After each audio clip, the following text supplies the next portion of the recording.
Doctor. We're going to talk about America. America! Fuck yeah!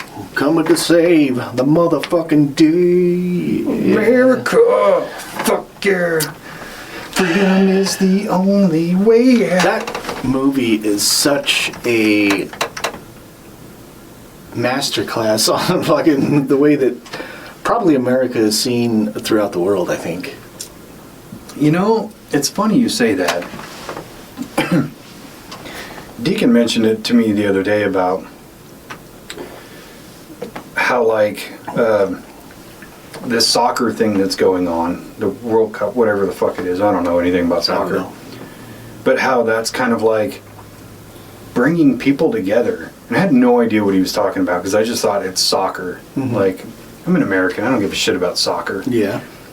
And like the next day I was perusing TikTok and I'm finding literally hundreds of videos of people from different countries visiting America and basically apologizing to us. Yeah. Like, sorry, we misjudged you. Like, you guys have amazing culture and your food is great. And Walmart, holy shit, Walmart. Like, yeah. And it's crazy for us to think about because it's normal to us to go to Walmart or to eat barbecue or biscuits and gravy. So normal that it's fucking like you hate it. I hate going to Walmart. Yeah. I hate going to Walmart. It's the worst. But it is so convenient that everybody goes. It is mega convenient. So like, and I was balls deep into these videos because it was such a culture shock to think about other people don't have Walmart and people don't have Southern barbecue or biscuits and gravy or Buc-ee's or whatever it is, and then seeing these Europeans that are finally looking at us and going, we've been saying you have no culture for forever, but being here we realize we're wrong.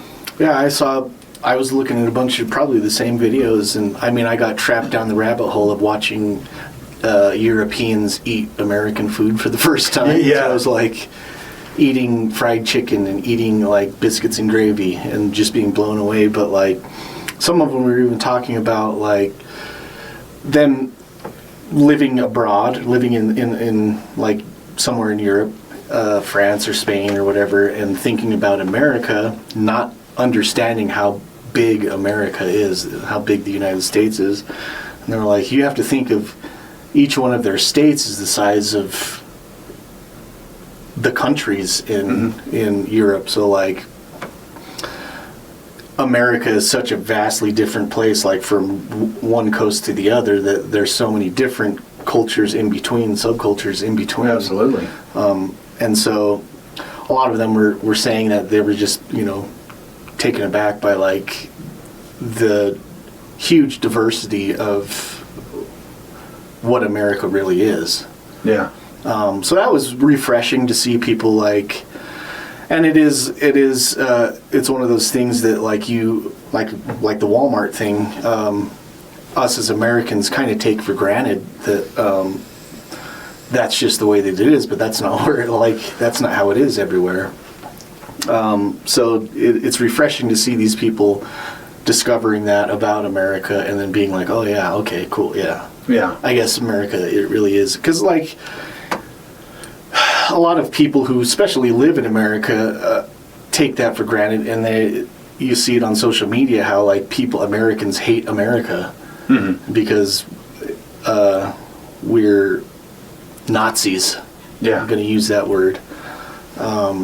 Or fascists or or whatever, and it's like capitalist speak. So like they'll ask them, do you think America is a great country? No. Where's a better place?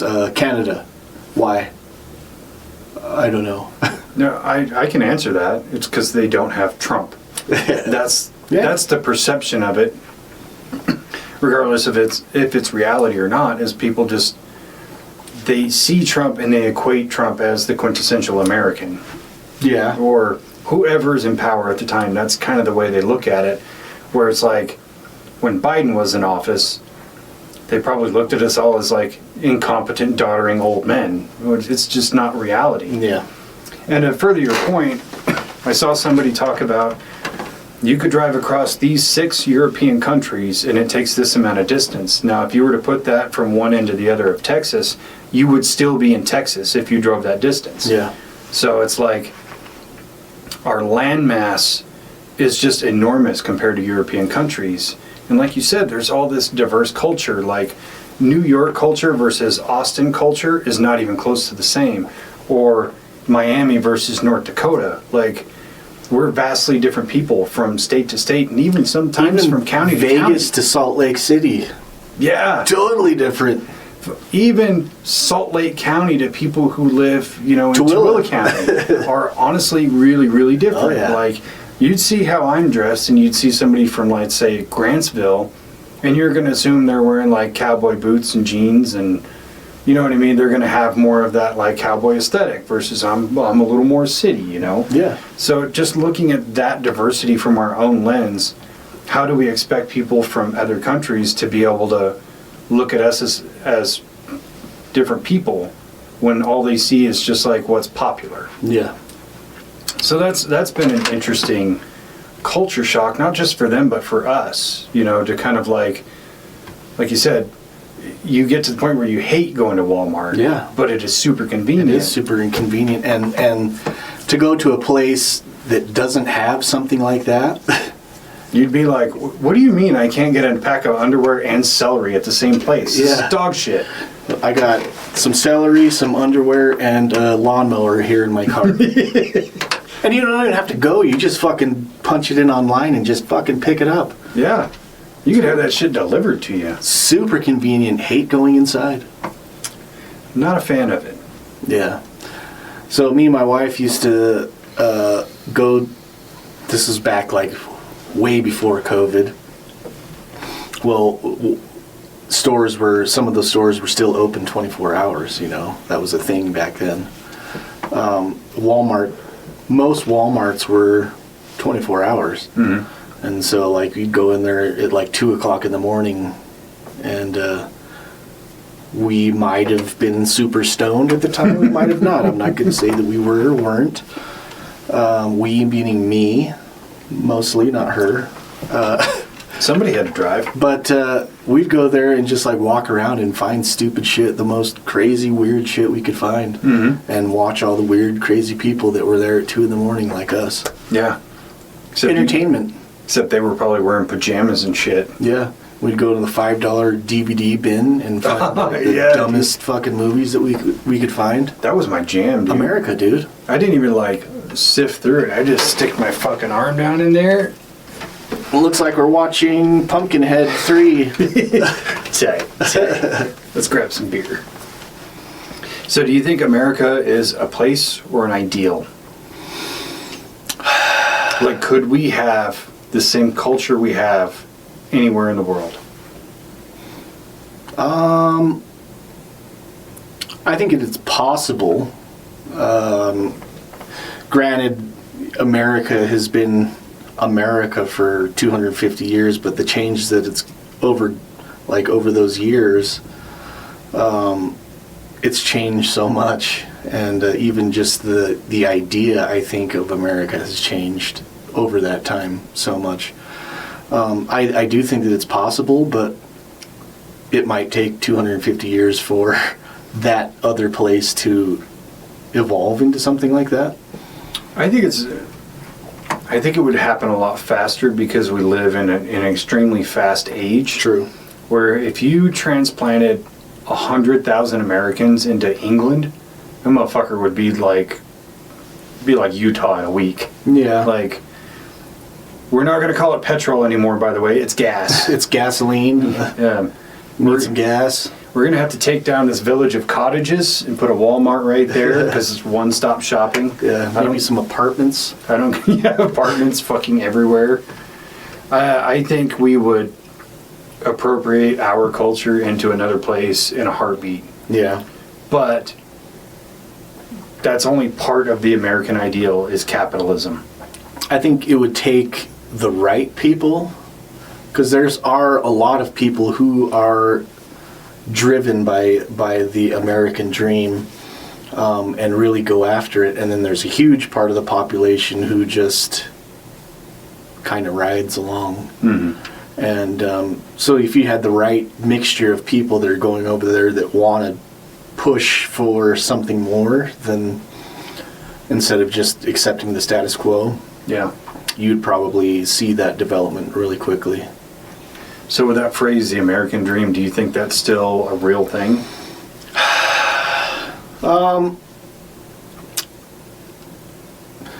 Yes. I think we have to define what the American dream is, though. Like, That's the ticket. the classic, to me, the classic term American dream means that you can get a house, get a car, raise your family in comfort, and pretty much pursue whatever it is that you want to pursue. I do believe that it is possible still. I do think that it's a lot harder now, just with inflation and the way that things are driven by price, and prices are going up and up and up, and wages really aren't staying super competitive. So, Come on, 6% market value. Fucking assholes. I do think that it's possible, but on the other hand, to achieve that, you really do have to, I think, work a little harder than previously. See, I agree with you about the classic American dream is you should be able to raise a family on a single income and be able to afford to buy a home and a car and take care of your kids and still not have to murder yourself at work to make ends meet. Can we do it now? No. That's why I think the American dream has changed from making a living, a comfortable living, working reasonably, to we have this like hustle culture now to where it's mutated that from just like a nice, comfortable living into we have to work hard and hustle to make millions. We want to be rich. I think that's more the American dream now. Yeah. And with social media, we have too many people who have become millionaires who shouldn't be fucking millionaires. Yeah. And that really ruins the perception of what being a millionaire is. Because you think about like the internet alpha males, all these wannabe fucking losers that are doing pretty good. Yeah. Like, none of them are as rich as they say they are. But if you've got a couple $1 million in the bank, you're good. Yeah. You know? Should be. But As long as you're not buying like $100,000 watches and shit like that. yeah, or $10,000 worth of steroids every month. Yeah. You know? But it's like, that's kind of become the American dream, is to break out on the internet specifically because it requires like very little talent and no skill. Yeah. Like, you've seen people go viral with a single video, like the guy skateboarding while drinking a cranberry juice. Yeah. I don't know how much he made, but he was mega popular there for a minute. Yeah. That's become the new American dream, is to be able to make a shitload of money by having no skills, no education, no talent. That's the American dream now. Yeah. The thing that like has really it makes sense to me to try to do that, because I understand that if you make a decent amount of money on something, you can take that money and turn it into a shitload of money really quick. Absolutely. And it takes money to make money. And so it's like, if you can do something that's might just be like a flash in the pan type thing, get a decent amount of money built up really quickly, you can take that money and then build something else. And I think, to me, that's really how the American dream has changed for me, is like, you do still have that opportunity to make something out of literally nothing very quickly if you get lucky enough, or if you do the right things to get into that, like, that situation. Yeah.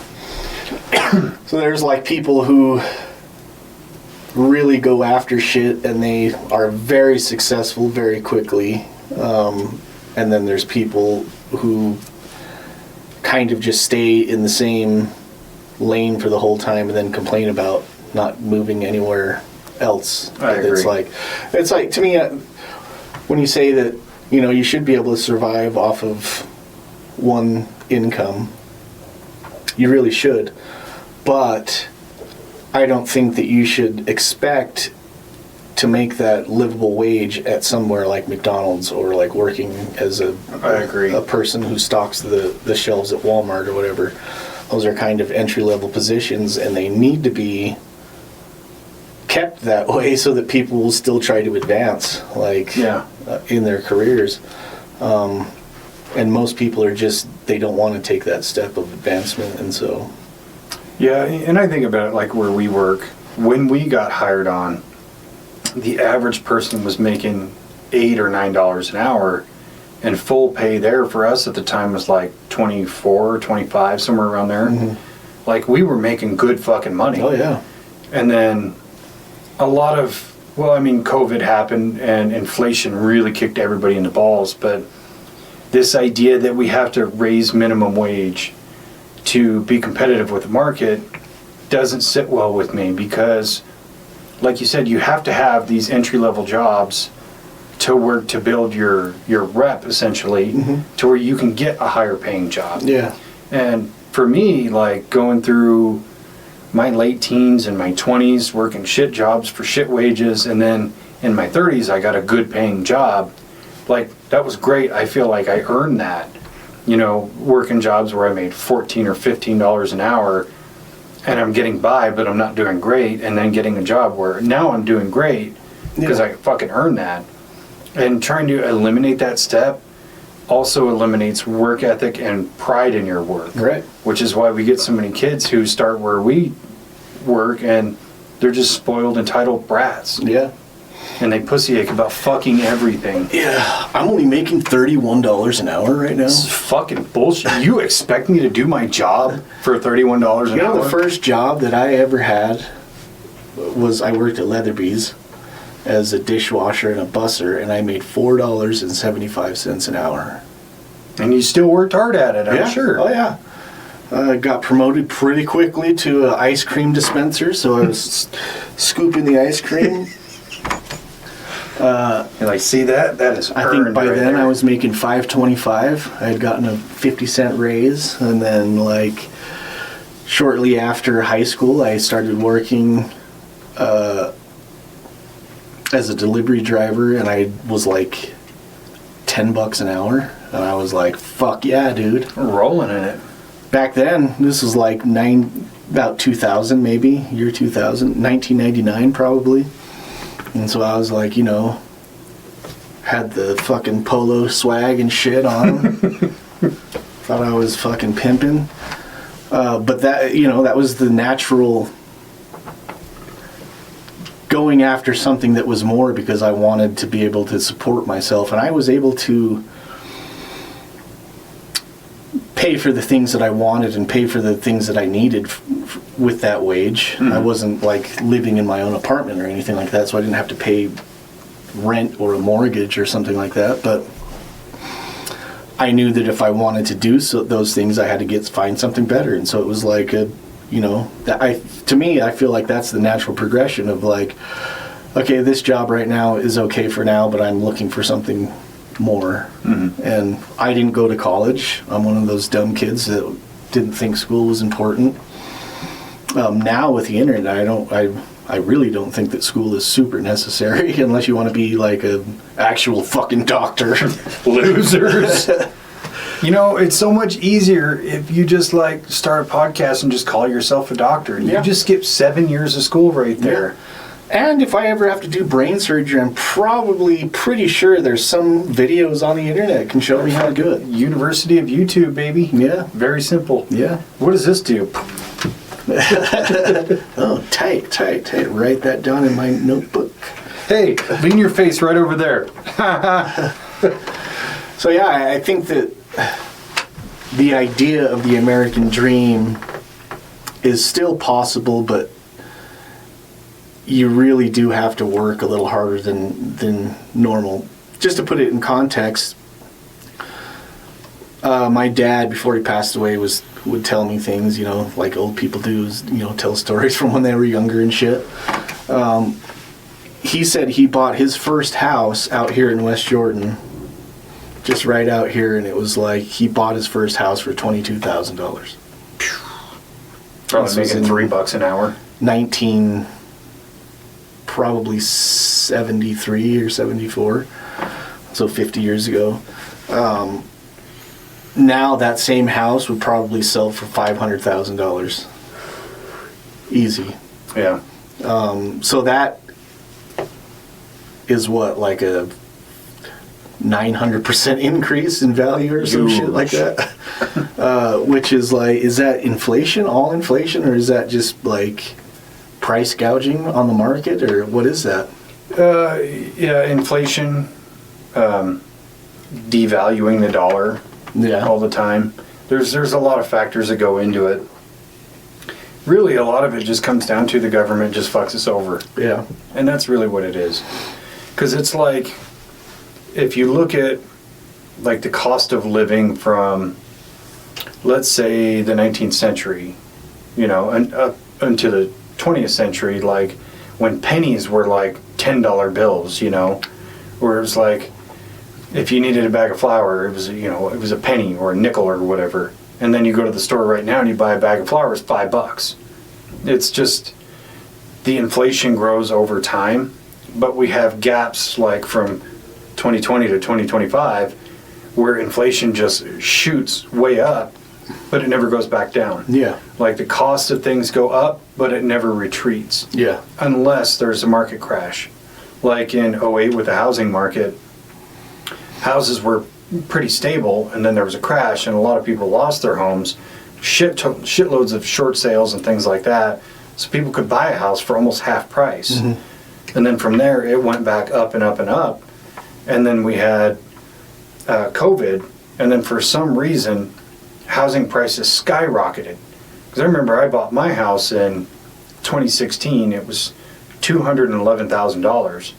And then when we sold in 2022, it was like, I think we got 445, 450, somewhere around there. I can't remember the exact number. It just doubled in like 6 years. Yeah, and I did not have that kind of equity in it. Yeah. Like, the first 6 years, you're paying all fucking interest. Oh, yeah. Very little principal. Yeah. I think when we had sold it, we had paid about $16,000 of principal.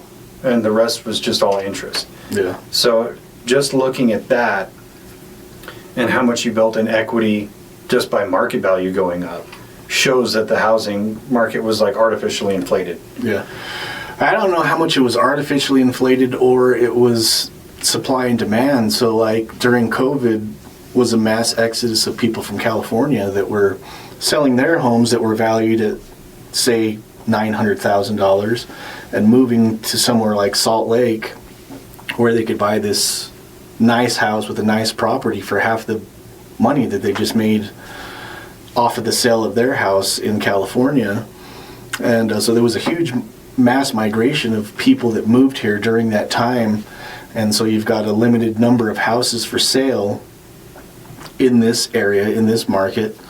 And so they see a house for $200,000. Now you've got 100 people bidding on this house. It's going to drive the price up. Yeah. So like the price is just skyrocketed by people who are willing to pay cash on a short sale or on, you know, whatever people were asking for it. And my brother's a real estate agent. He was saying people were just getting they would sell their house like 3 days on the market. It would be sold cash. Mm-hmm. And so I can see how the supply and demand type thing drove prices up. But again, prices haven't come back down. No. Well, there's two other force multipliers with that. One is the Airbnb deal. Mm-hmm. People buying up houses just to turn them into Airbnbs, which I'm not against it, but I am at the same time because, yeah, that's great. When you go on vacation, you can rent an Airbnb and it's got a pool and all your amenities and you don't have to stay in a shitty hotel. But the other part is you are destroying the economy for regular people. Yeah. And then the other one is these large companies buying up single-family homes, which I think should be completely illegal, like BlackRock. Why the fuck? That's horseshit. Yeah. I'm sorry, if a company is worth over, let's say, $50 billion in equitable cash, like you should be banned from buying a single-family home. Period. Yeah. Go build an apartment building. Yeah. But buy the property and build complex. So those are the three things that really just absolutely destroyed the housing market. Yeah, I think that's what people need to really understand is like, and really be opposed to and really vote against, like these big corporations that are buying up every single property and then renting them out, because they don't sell them, they rent them. Yeah. And so they just want to keep everybody in this perpetual cycle of Being broke. consumerism, where it's like you don't own it, you just pay for it Yeah. for the rest of your life. Mm-hmm. Like we want to keep getting money until you die, and then we'll try to get more money out of you after you die. Yeah. So yeah, I think that that's a huge part of it. I think that should totally be illegal, and hopefully with these new bills that are coming out, they're being making that illegal. That is one thing that, love Trump or hate him, I don't care. I'm not on one side or the other. There are things that he's doing that I 100% agree with. No tax on overtime being a big one, especially with this year where we're just getting destroyed on overtime. Yeah. Like pretty much everybody is going to finish the year with 400 or 500 hours easy. Oh yeah. So not being taxed extra on that is very valuable in my book. Passing the savings on to the taxpayers is super important to me, especially with like the Doge thing that came out and seeing how much of our tax dollars just get wasted. Yeah. And that's on top of looking at how we get taxed. And this goes back to like the true American like mythos of the Boston Tea Party of we were butthurt about 2%. Imagine if our forefathers looked at how we live today with tax. Like, you're taxed on what you earn. You're taxed on what you spend, no matter what you spend it on. Let's say you go to the dealership, you buy a car, you pay tax on the car. You have to go get it registered. You have to pay taxes on registration and inspections. You put gas in it. Put gas in it. You're paying tax on the gas. The road that you're driving on, you are taxed to build and maintain. Like, tax, tax, tax, tax. I don't believe taxation is theft. I believe everybody should pay a fair share for the services we require as a country. Over-taxation, that's theft. Yeah. I think we should just have flat tax across the board, no sales tax ever for any reason across all states. Yeah. That's what Ross Perot was touting like way back when he was running in like the late 90s. The fucking 5 times he ran or whatever it was. It was like he would propose that 11% flat tax across everybody would cover all the expenses we would need for anything. Yeah. And it's like now most people end up paying around 50% of your money goes to taxes. Pretty much. 50%, 50 cents out of every dollar goes to taxes. Which is ridiculous. Yeah. And what do we get out of it? Everybody's still struggling. Condoms for dancers in fucking Congo or something like that. Well, and I think that's where the American dream has kind of been laid to rest, is in taxes. Because if it wasn't for the overtaxation, we would live a lot more comfortably and inflation would not hurt so bad. Yeah. Even in the short amount of time from before COVID and after COVID, like before COVID, before we got laid off, in my situation, we could live off of my income alone pretty comfortably. Mm-hmm. Kara really didn't have to work. She did work, but all of the money that she made, we used for like anything that we wanted, really. Yeah, fun stuff. Vacations and shit like that. And most of it we were putting towards principal on our mortgage. We were trying to get that paid off, but then we all got laid off, and then inflation hit, and then now we're just like back to square one. And it's like, with my salary, we're able to maintain bills and shit like that, but like, we don't have that comfort zone of like being able to do whatever we want, whenever we want. And that's, And that's so silly to me that we don't reconstruct the system to make that happen again, because people are more willing to go to work and do the regular things and not rely on the government, so you can have that comfort. So that you can say, hey, I've got my 7 days off. Let's go to fucking Cancun. Yeah. We've got the money, you know? Instead, it's everybody's scraping to survive, and it's... What are you doing for long change? Oh, man, I picked up 5 extra shifts. I should be able to cover next week's fucking grocery bill. Yeah. I signed up for 3, and I got forced for 3, so I'm working 6 of my 7 off. Tight. Yeah. And at 12 hours a shift, going back and forth from days to nights, it's exhausting. Yeah. So then when you do have days off, you wouldn't want to do anything anyway because you're tired. I'm fucking sleeping, dude. I'm going to bed rot. Yeah. What's a positive about America that you still enjoy? I really do like the diversity of culture going from state to state. So I've lived in, you know, here in Florida, and I've been to almost all of the states except for like some of the like Midwest states I haven't really been to, or Maine or something like that. But just going, like we talked about earlier, like America is such a diverse place, even like scenery wise and culture wise, food culture. I think that as an American, you really don't have to leave the country to go see something cool or see something beautiful or see something different than where it is that you live. Utah is a very high desert state, but there, even in Utah, there's such a diversity of like mountains and desert and different landscapes in Utah alone that you can spend a lot of time both in a city type setting and or in like a mountainous outdoors type thing.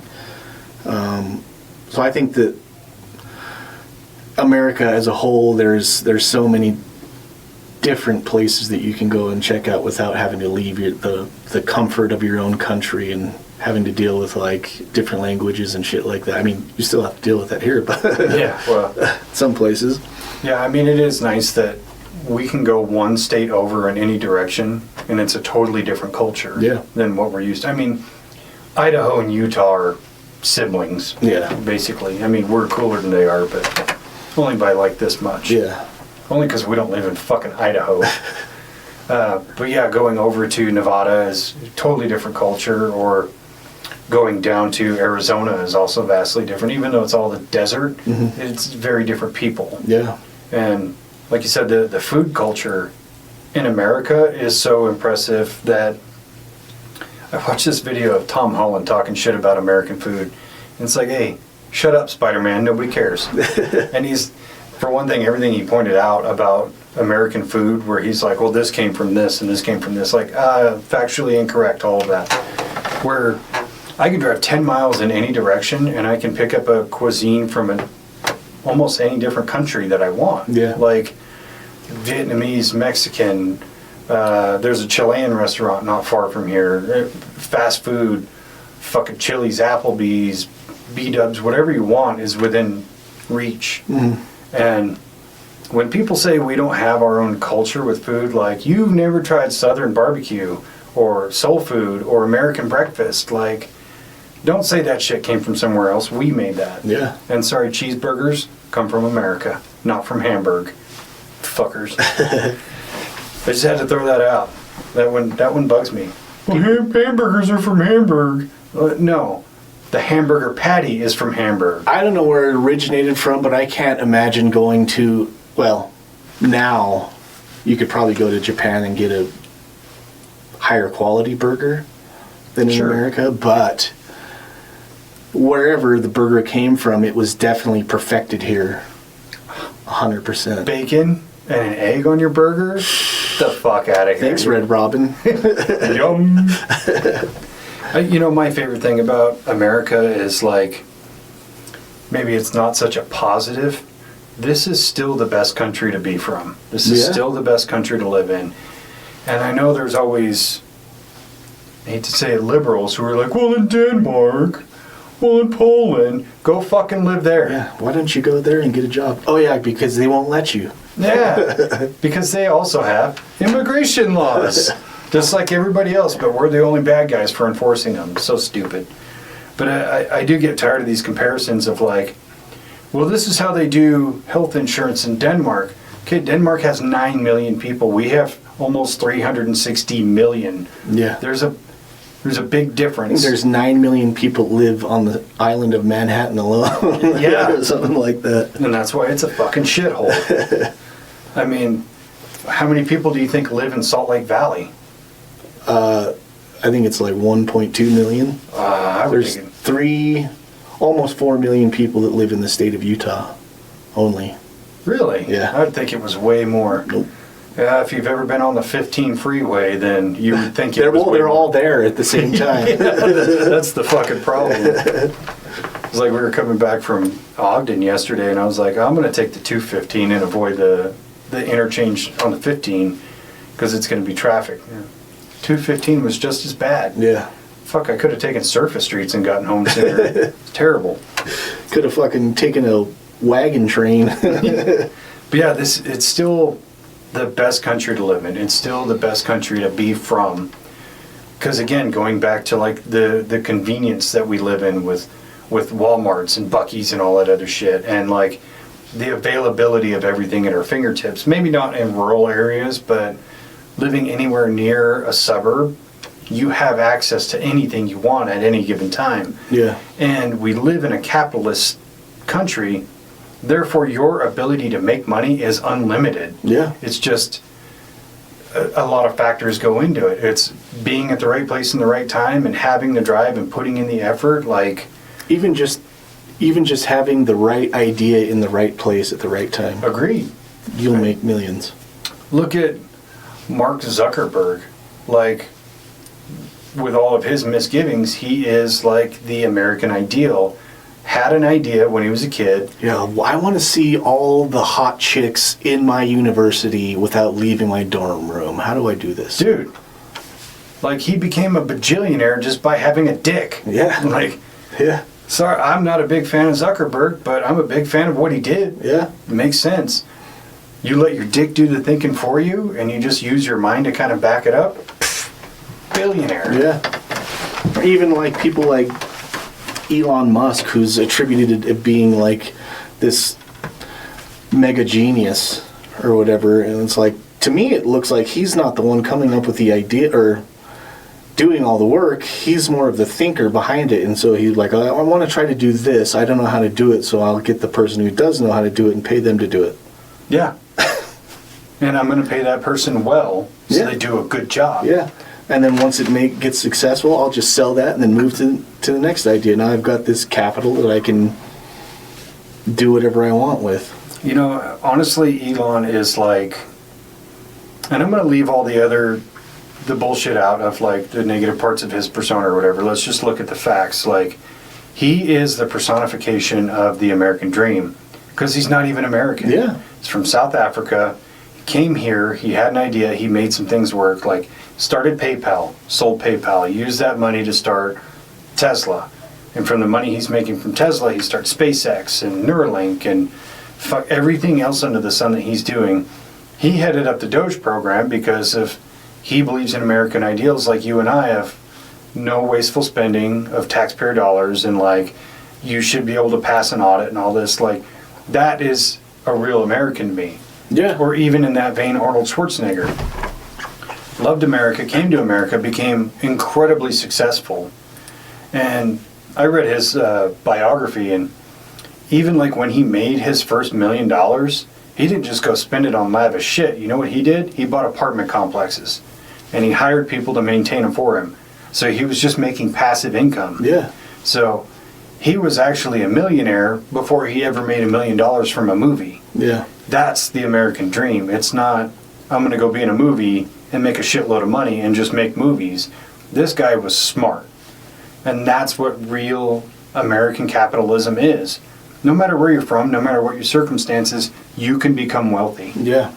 That's the ticket. I think that's one of my favorite things about this country. Mm-hmm. Even when I look at like these internet entrepreneurs selling dog shit products. They're still making a shitload of money because they capitalize on using the internet. Yeah. It's genius. Super cheap to do, to make an ad yourself and reach a very wide audience. I mean, you can pay to have ads put on different shit that you just look at something that has 10 million views and then pay to have an ad put on there. Yeah. And then 10 million people, well, however many people are going to watch it after that, are getting your branding. Yeah. So even if only 1% of that 10 million people buys your product, you just made a shit. $100,000 or 100,000 units sold. Yeah. And that's money right there. Like the other day I've been thinking about, like, how do I make passive income? You know, I'm not going to quit my job unless I become, like, mega wealthy. But how do I make more money, right? So I was kind of delving into these different things that people are making money with these days that are mostly passive, require very little work. One of them was drop shipping, which the market is so diluted. Making money on it for the time you have to invest doesn't seem worth it. But imagine being there at the beginning of drop shipping. Oh, yeah. Because Wish, AliExpress, Temu, they're all drop shippers. Yeah. That's all they do. Yeah. Imagine you're the guy who made fucking Temu. You're probably rolling in dough right now. Oh, yeah. Not doing a fucking thing. Just cashing checks. Yeah. Kara started talking about drop shipping years ago when she first started doing her t-shirts and stuff like that. And it's like, you can totally just make money by just, like, advertising something Yeah. that you don't even have or make, and then you see something that is selling and then put it on your shop, and then they buy it from you, and then you just order it from them and they ship it straight to them. 100%. Like, you don't have to do anything except for just create the ad. Well, most people are running them off of AI now. Yeah. So when there's returns and things like that, the AI handles everything. Yeah. I don't feel like it's for me. Yeah, But me either. I get why people do it. Yeah. It makes total sense. I just got to find other avenues to make passive money. Because I don't want to work a regular job anymore. That's my American dream. I want to make a bunch of money without really doing anything anymore. I want to make enough money that I pay off both of our houses and make enough equitable money that we can just live on and do all the fun shit that we want to do. Yeah. That's my American We dream. just rent Alcatraz out and go and do some ghost investigations. I want to make enough money that it's never even a question if I can rent a place out. Yeah. When I go up to whoever runs Alcatraz, like, how much? What's the number? We want to do some crazy shit here. So everybody's got a price, dude. So, we've talked about positives. What about negatives? The government. That's what I was going to say. Oh, man, I think that's what we would all say. Yeah. I think the American government has become such a joke because of lobbyists, number one, lack of term limits, wasteful spending, misinterpretation of law, adding new laws that we don't need nor want, single issue bills instead of overstuffed 5,000-page bills. Like, all of these problems, if we could clear these up, we could fix America. Yeah. The efficiency is gone. That's why in 2028, cast your vote correctly, because I'm going to be throwing out executive orders like fucking candy. Definitely going to need that auto pen because my fucking hand is going to be tired. Dude, it's going to have to be like, do the swear-in, the inauguration ceremony, go right to the office, barricade all the windows because somebody's going to try to shoot me right now. Term limits, single issue bills, cut wasteful spending, no more foreign aid. Like all you politicians, you only get paid after your term is over. Yeah, we And stopped. it's a prorated by how good of a job that the people that you are in charge of think you did. Yeah, and I'm sorry, once you're done with your term of service, you no longer collect money from the government. Yeah. At all. Yeah. If I was to retire from my job today, let's say I was 65, they're not going to keep paying me. They're not going to pay me for not showing up. It should be the same for public servants. Yeah. You no longer need a security detail. Good luck. Hey, if you manage your shit right, you won't need a security Exactly. detail. Lobbyist, gone. Oh, insider trading, gone. Gone. How the fuck is Nancy Pelosi worth $400 million? What is their salary? $180,000 a year? It's like as a 175. I think hers is higher because Speaker of the House. Speaker, yeah, but all the rest is 175. Like, Even if you work for, how long has she been in office? Like 40 years or some shit? like 50 or something. 400 or 40 years at $200,000. You'll make a few million. Yeah. Not 400,000. Even if Or you're 400 million. diversifying and actually buying into stocks that are not predicated on things that you have a handle in, like, because you have to get approval for an IPO from the government. So if you know there's an IPO coming, you're just going to go ahead and invest in it. Yeah. Like, you have to be completely absolved to that. You can't do any IPOs. And I don't give a fuck what those people say, like, Dan, what's his fuck? Well, how come I can't make money? Because you're a public fucking servant. That's why. Who is it? Dan Crenshaw. Oh, Fuck that guy. He's a piece of shit. I don't know who that is. Yeah, I was watching a video, and I can't remember the exact number, but he made like 8 times the market on his stocks because he's an insider trader. Because he was congressman for Texas. Oh. Yeah, he's a fuckface. Hmm. But yeah, the negatives is the government. Yeah. It's number one. If I had to make a list of 100 problems with America, the government, their overreach, their overspending, and overtaxation would be number one. Lack of transparency. Lack of transparency would be number 2. Yeah. We want to know about aliens and we want to know about the Epstein files. Yeah. But here we are with nothing. Yeah. And you could say, oh, there's 3 million pages, like 3 million pages of non-contextual information, but 0 arrests. Like you guys have, if you released half, and half of that is 3 million pages, that means you have 6 million pages, and still not one arrest. Yeah, but if they arrested everybody, the whole world would fall apart. Oh, that sucks. Let's do it anyway. Yeah. Oh well, there's definitely people who will step into those positions. Like I've said before, I think given the vacuum of power, it's either going to be the correct people who are going to rise to the occasion and fill the gaps in leadership and take us in the direction we need to go, or it's just going to be more bad people. Yeah. Well, you think about this, like at our job or at anybody else's job, somebody retires or dies or something, does the whole company fall apart? No, they just put somebody else in that position. Dude, if all the leads and foremen at work all quit on the same day, the plant's going to keep going. Yeah. There are people who are going to step up and say, I can do this job. Yeah. Managers are going to promote people back into foremen and promote people back into leads. They're going to hire more people to backfill operator positions.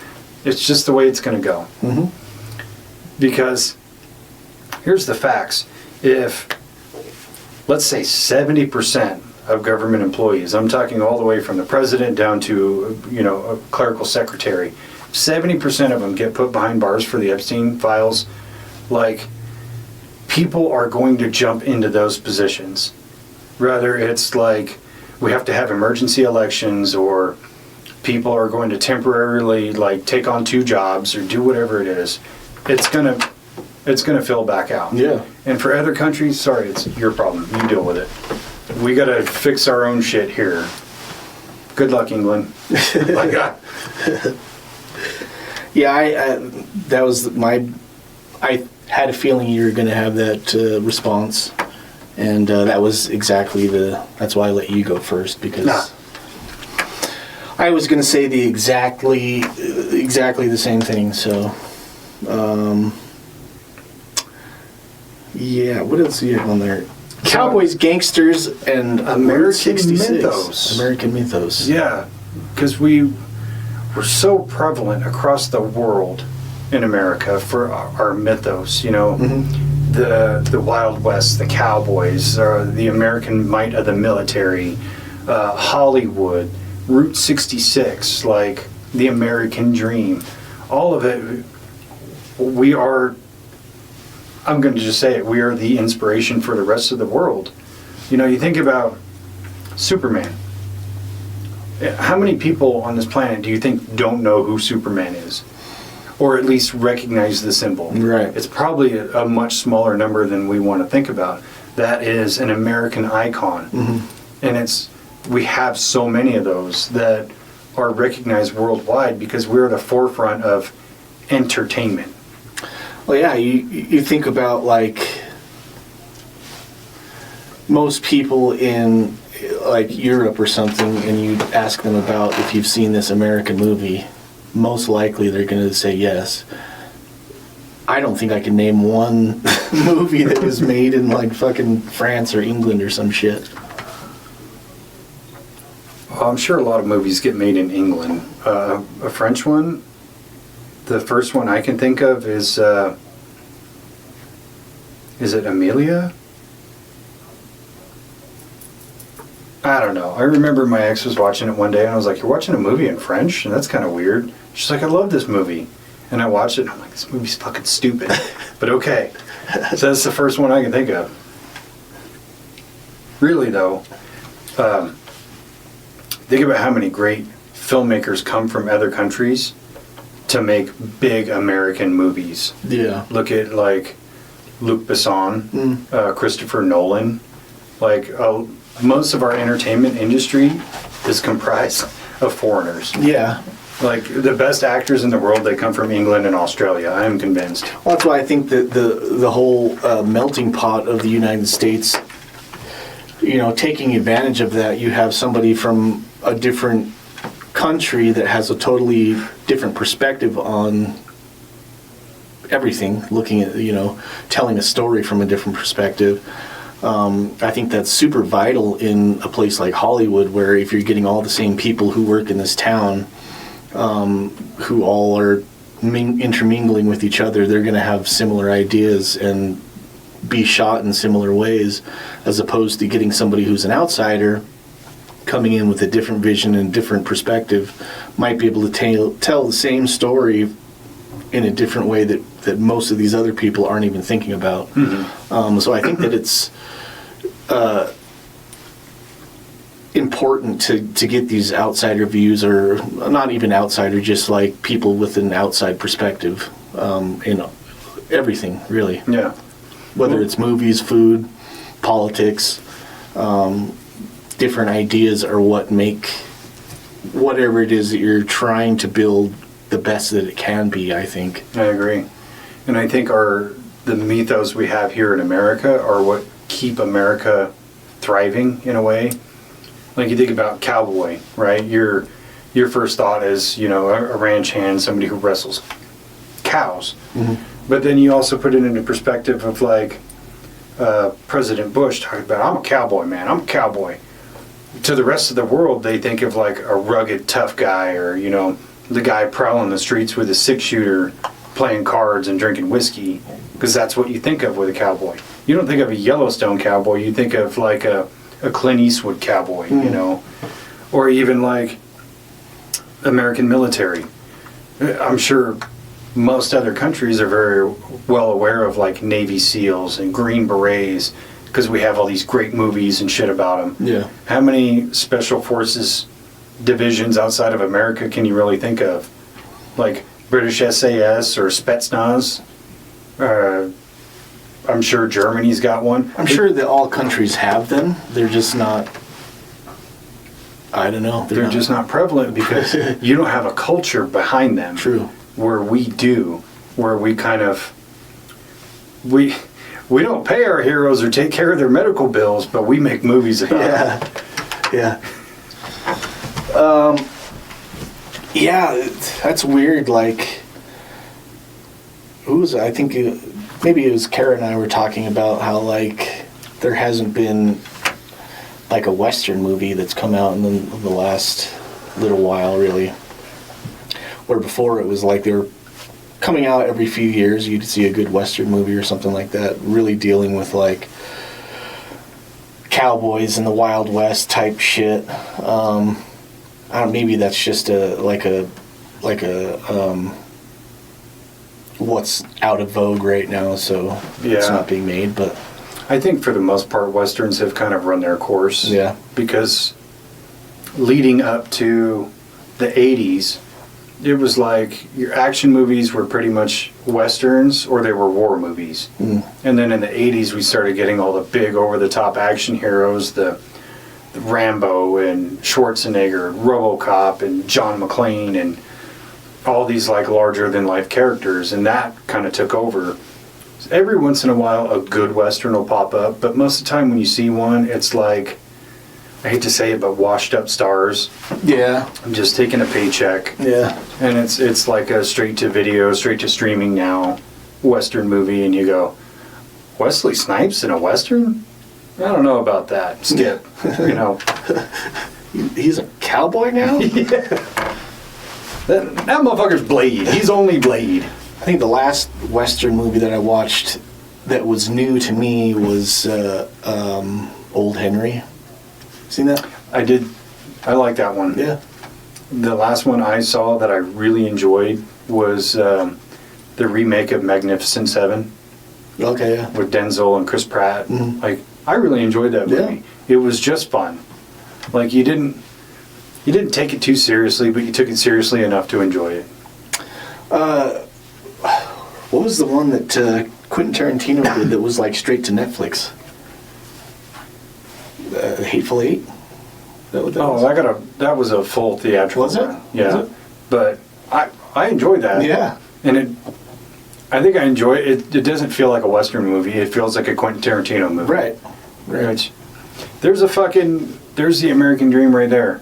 A guy who worked in a video store, who had just this devout love of films, just starts making films out of nowhere. Yeah. Or even his pal Robert Rodriguez, you know, we talked about him a lot, and how kind of like inspirational he was. Like, he went out and made El Mariachi for $7,000, basically by himself. Yeah. And now he owns a movie studio. Like, this guy's got a creative license to do whatever he wants the rest of his life, and never has to worry about making money. Yeah. So he makes shitty movies now. He just makes fun movies that he wants to make, or like, I don't know. Either way, like, that is America right there. If you were passionate and you were driven and willing to put in the work, you could go wherever you wanted. Yeah. And I think in a way you still really can. You definitely can, like we said before, especially if you have a little bit of capital, you can definitely drive that into whatever you want, and most likely, if you're good at it, make some money off of it. Oh, 100%. So what about the post 9/11 world? So we're both old enough to remember 9/11 vividly. Mm-hmm. The world before and the world after, and then the post 9/11 world that we live in now. Do you think one of those three time frames is actually better than the other? I don't know if it was better, or if it was just because I'm just have to speak from my own perspective. I mean, when 9/11 happened, I was maybe just turned 21. And so like the time before that was just like almost adolescence in a sense. And so like that time seems like it might have been better, but it was just probably my perspective of the world was different then. And then seemingly changed after 9/11 and really brought the outside world into view for me. And then so I think that my perspective of the world just changed. I don't know, it was probably always like that, and it seems like it always was, but the perspective for sure for me changed, not necessarily in a bad way, just I had more of a view of what was going on. It was more, my eyes were opened by what was going on. And then really looking into what has happened, or why 9/11 happened for me anyways, seems like it was very eye-opening for what our government and the people in charge of this country are willing to do. So I don't know. It definitely changed things, but I don't know if it was my own perspective that is making me view this as like a huge shift in the way that things are run or done. I get that. That makes sense. If I had to pick one of the three, like pre 9/11, and then there's the post 9/11 world, and then there's like the post 9/11 world. We're talking like, I'll say like 2018 on. I prefer the 2018 on because pre 9/11 we're all pretty blind to what the government was really doing. Post 9/11 we had this like strong patriotism, but in a way we exchanged our freedom for protection. Right. Even though we were not in any real danger in hindsight. But now we live in this world where government distrust is at an all-time high, and it's only going to get worse before it gets better. But now there is a sense that it can get better, Yeah. I think. Because I don't know anybody who absolutely trusts the government. Me neither. It doesn't matter what side of the line you sit on. And even the fact that people are starting to blur the line in a way to go like, I don't trust either of those fucks. I don't care if they wear a red tie or a blue tie. They're all a bunch of bastards. Yeah. And I think that is more important, even though it's a more difficult time to live in, where we were more comfortable in the post 9/11 world and even more comfortable in a pre 9/11 world. Now we live in this world where we see change as an absolute necessity. Yeah, I think that more people want and are pushing for transparency, whether it's good or bad. We want the truth so that we can make up our own decisions on, how to feel about something. Agreed. Instead of like being told that this happened for this reason and now we all have to hate this certain group of people. As a whole, we have to all hate them so that we can unify against them, when it's like, okay, give me the story. Yeah. Tell me what happened. I want you to tell me, and I want you to tell me your perspectives, and we can all come together and say, well, you were wrong and you were wrong. Fuck both of you guys. Get over it. Yeah. I'm not taking a side against you. I'm not taking a side against you. You two have to fucking kiss and make up. Like, Yeah. I think that so many people are waking up to the fact, hopefully, that the whole like Democrat and Republican scenario is just pitting each other against each other. We've talked about it multiple times on the show, like where it's like they just want to be able to secure their vote in the next election, that you're going to side with us so that we can get this person in charge, so that we can continue to make money over here on our side. Yeah. It has nothing to do with you. They don't really care about you or me or us. They want the vote. It's maintenance of power. Yeah. That's all they really care about. It's not about changing things or making things better. It's about, I want to stay in power. Yeah. And I want to keep making money. Yep. It's my bottom line. That's all I really care about. Yeah. And I think even recently we've seen a bigger sea change, like with this whole Iran thing. And you're browsing around and looking at articles and shit online, and you're reading the comments, like literally nobody wants this. No American wants to go to war with Iran. And same thing with the hantavirus that was kicking around for a minute. And I remember seeing one post, just one, that made me laugh. And it was like this news article about the hantavirus is going to be worse than COVID or whatever. One dude commented, yeah, we're not doing that. And then you read all the others, and it's like, we've all learned from the mistakes that our government has put us through with the war in Iraq and Afghanistan, translating into Iran, and now hantavirus coming out of the mutation of coronavirus. We're all just like, no. Fucking fool me once, dude. And seeing the dissidence of people is really important to me, and it's really like speaking to us as people that were smart enough to go, okay, no. You pulled the wool over our eyes before. We're not doing this again. Yeah. I mean, granted, they still have the power to do these things, but it's up to us to, when the time comes, revolt. Like, I'm sorry, I'm not wearing a mask again. Yeah. And I know that seems like such a bitch thing of, well, if everybody just wears their mask and social distance. Like, no. It's stupid. All you're doing is infringing on people's liberty. I'm gonna die anyways. Might as well die fucking free, breathing hantavirus air. I don't care. I think we're gonna be okay. Yeah. I mean, my mRNA is still good because I never got the shot. Yeah, me neither. Did I ever tell you about the unvaccinated sperm joke? No. I made a joke at Scott about unvaccinated sperm because it was like a meme for a minute. I was like, yeah, dude, my jizz is worth way more than yours because I'm unvaccinated. He's like, that's not true. Where did you read that? Where did you come up with Chat GPT told me. Chat GPT, bitch. Actually, it was Google's AI. So it's a totally just like bullshit thing. There actually is some truth to it. I looked it up after the fact, but I brought that up and he just got all butthurt about it. Like, holy shit, it takes nothing to set you off. Hey, nothing a good steak might fix.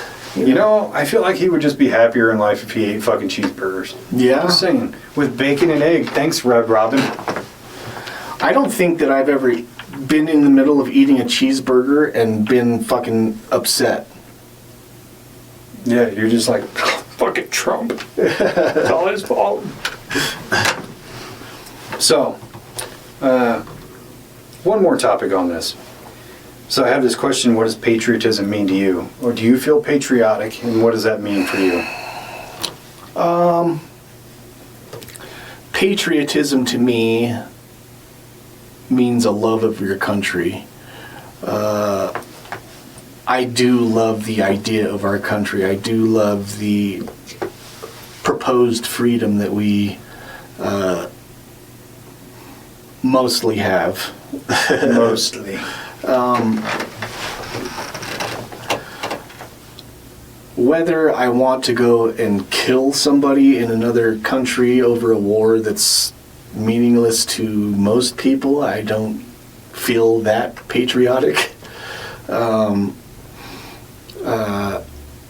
if somebody was attacking me in my home and my family, I would definitely bust some caps at people, but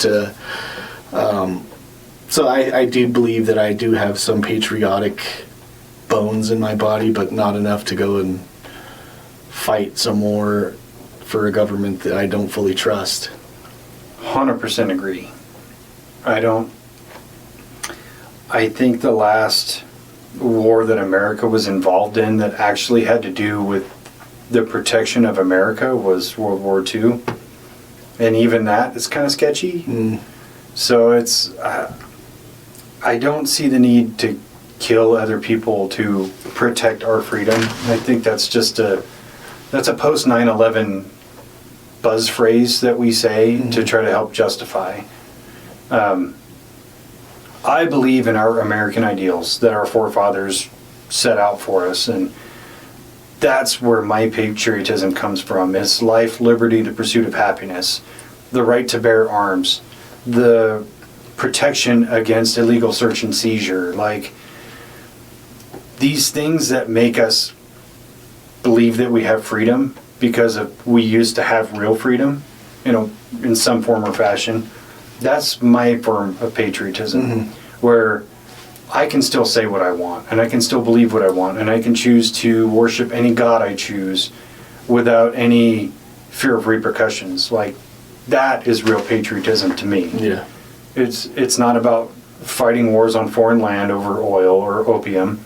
It's not about voting for the guy with the correct color of tie that suits you. It's not about blindly trusting that our elected officials are going to take care of us. It really is about every individual's freedom. Yeah. That's what's important to me. Yeah.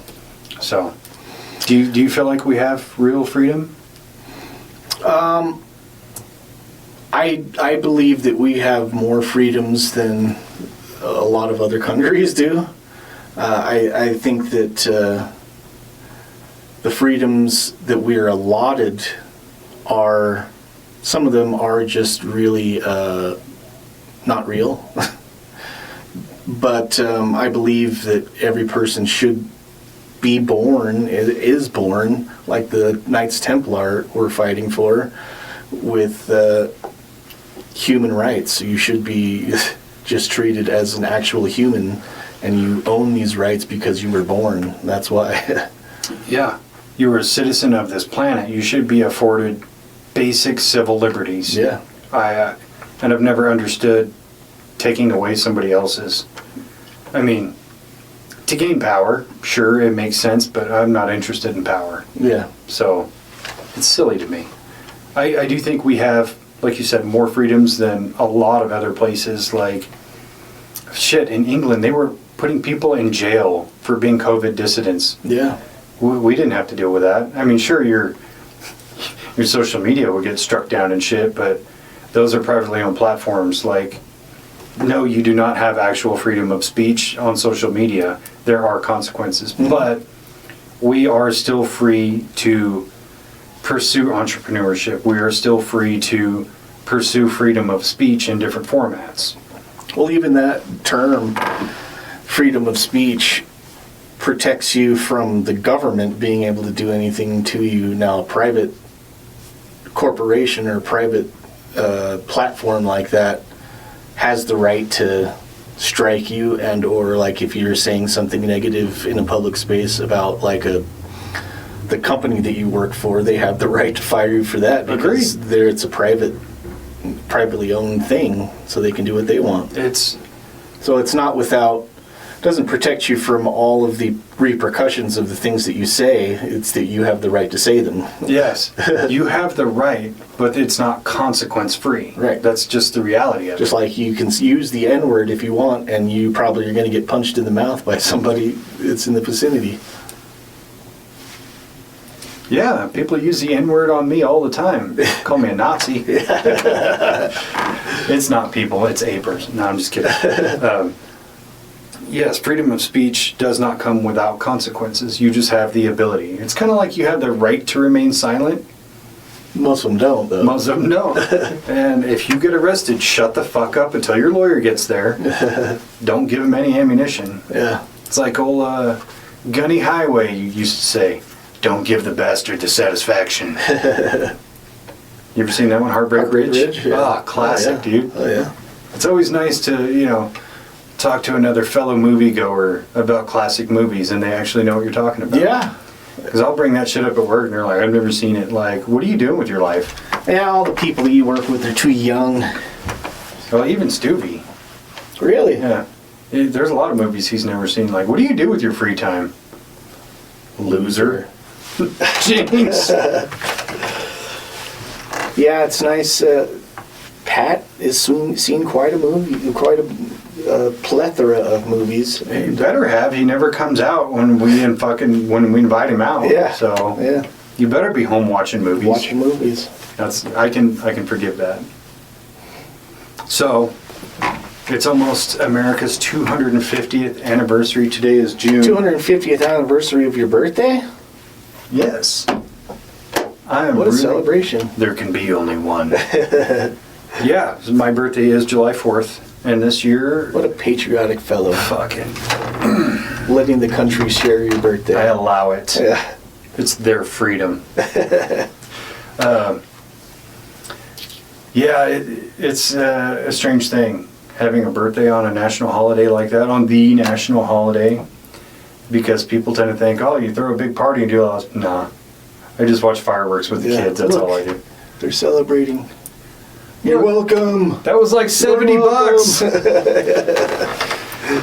It's funny with fucking half of Utah being on fire, and now the governor is saying no private fireworks, only like public shows or whatever. And I'm like, I can't even be mad because I don't want to pay for fireworks. They're way too expensive. Yeah. I might get you a sparkler. Sparkler, maybe some snakes, some ground snakes. Yeah. 250 years as a country. That's lasted a long time. It has. And what was old Benjamin Franklin saying, that there needs to be a revolution at least once every 100 years or something like that? We're way overdue. To maintain the integrity of the people in charge. Well, you got to think so from 1776 to 1860-61 was the Civil War, so around 90 years, and then we haven't really had one since. Like we had civil unrest in the 60s with the flower children and the hippies and all that. I think that helped kind of put the government back in check. Shortly after that, Jim Crow laws started fading away. There was more civil liberties were granted again. They tried to distract us with the fucking Vietnam War. But we really haven't had any big revolts since then. I think we're overdue. Yeah. I think we just have to come up with the correct battlefront. We can't go out there with guns and revolt. It's just not going to happen. Yeah. And it's not going to accomplish anything. It's just a lot of people are going to get hurt and killed. We have to wage war against a tyrannical government in a new way. And I think the only way to do it now is with our money. Yeah. And you have to really think about, like, how can you accomplish that? So all the money is being pumped into the government through these lobbyists that are being paid for by certain corporations. And so what do? You have to go against those corporations and not funnel the money through them. So we talked about it before on one of the other episodes of, like, alternate things like the stock market, like a 401k, like you have money in your 401k. Look at where that money is going. Look at what you're investing in. If you take the money out of these big corporations like BlackRock and State Street and Vanguard, which are like that, those three encompass like 75% of the market, no matter what it is that you're investing in. It's such a huge part that, like, no matter where you put your money, you're still giving money to these three main entities. Mm-hmm. Like, you can still put money and still make money on that other 25% and grow those corporations that are actually not behind these fucking nefarious lobbyist platforms. I think that's exactly the ticket, is those three big companies. We have to do to them what we did to GameStop. Remember that thing years ago with Robinhood? Mm-hmm. Where all these regular, normal-ass people bought all this stock in GameStop and then just held on to it because they were trying to, like, short the market. All the rich dudes were, and all these, like, normal civilians held out. And it was fucking those guys over. It was costing them money. I think we should do the same, is basically invest a lot into BlackRock and Vanguard and State Street and all that, and then as soon as the market pulls up, pull it all out. Crash that fucking market. And I know it would hurt everybody, but who would it hurt the most is all these politicians and wealthy people who have huge numbers of stock. Yeah. It would just hurt their pocketbook so much that it would teach them a lesson like, don't fuck with us, dude. There's way more of us. And even though you make 80 grand a year and I make 80 grand a year or whatever, we pull that shit together, we're going to hurt you back. Yeah. I think the other way we hurt them back is to stop voting for them, all of them. Yeah. It would be damn near impossible to get everybody on the same page, but like the next election, no matter who it is, don't vote for either of the primaries. Vote literally third party. Just write your own name in. Everybody just write your own name in. Oh, yeah. That would be so fucking dope. Yeah.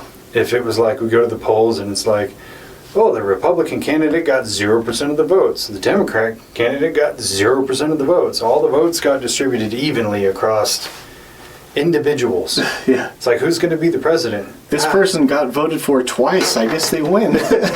Who's this? Dave-inci? Dave-inci? Is that a real name? Is that a real person? Dave-inci. Dave-inci? I don't understand what's so hard about Dave-inci that people still go, what is Dave-inci? Or is it Da-Vinci? It's Dave-inci. Inci. It's Italian. It's Italian. Arrivederci.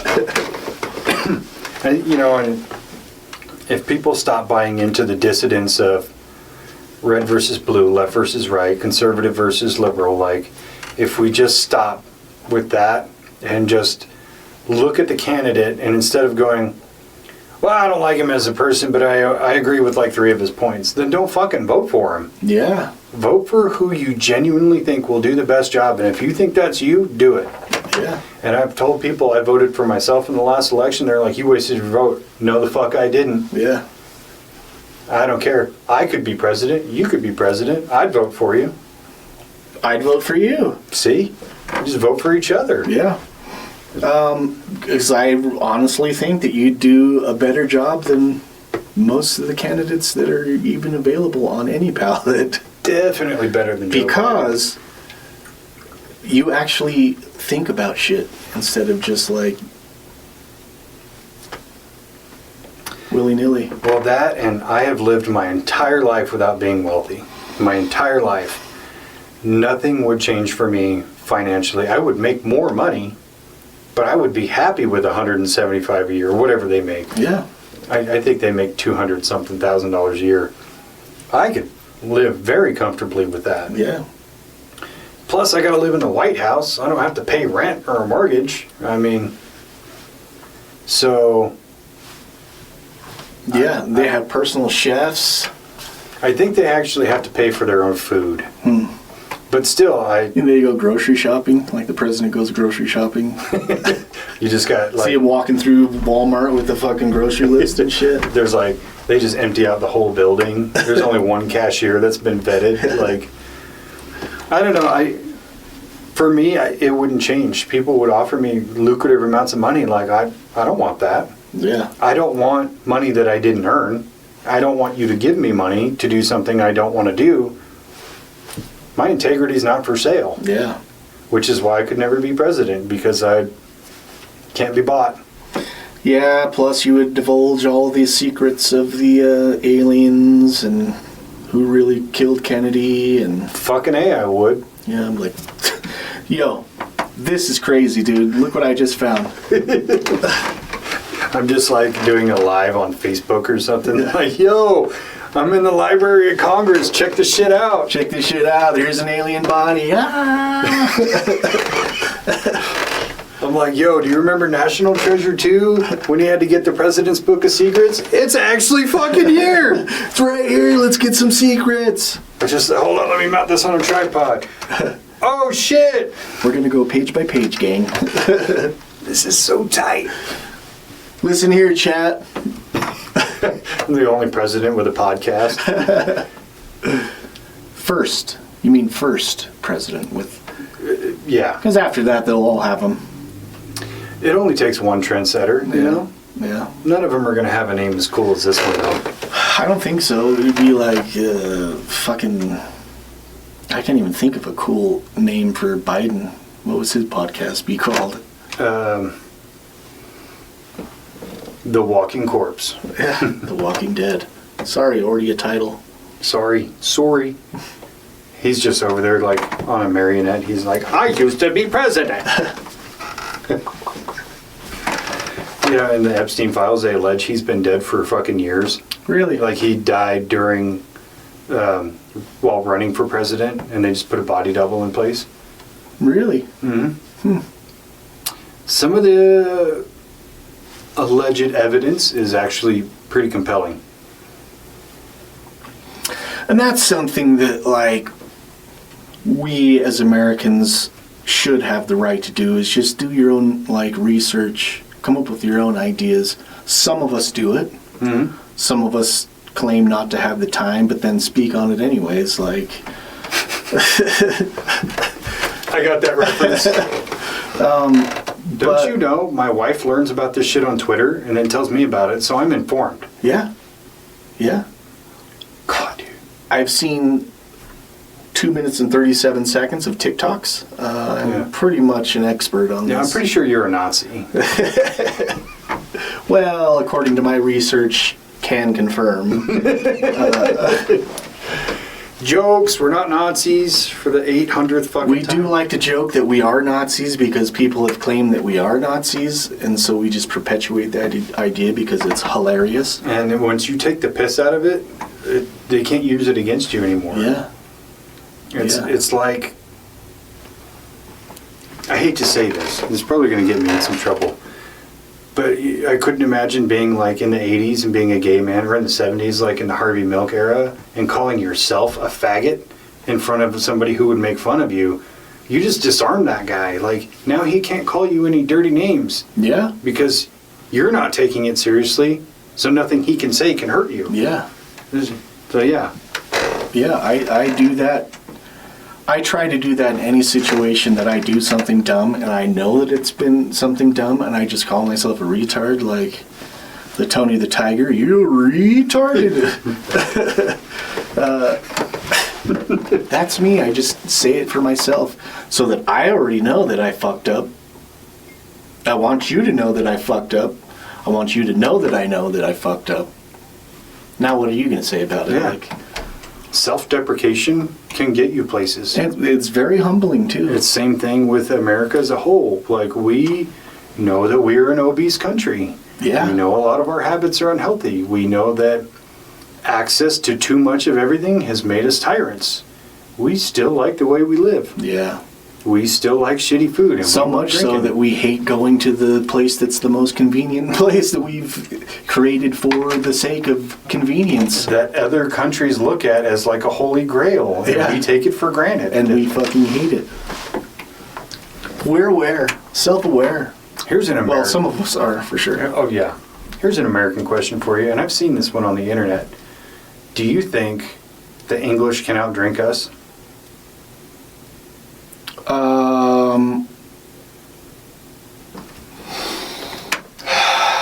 I don't know.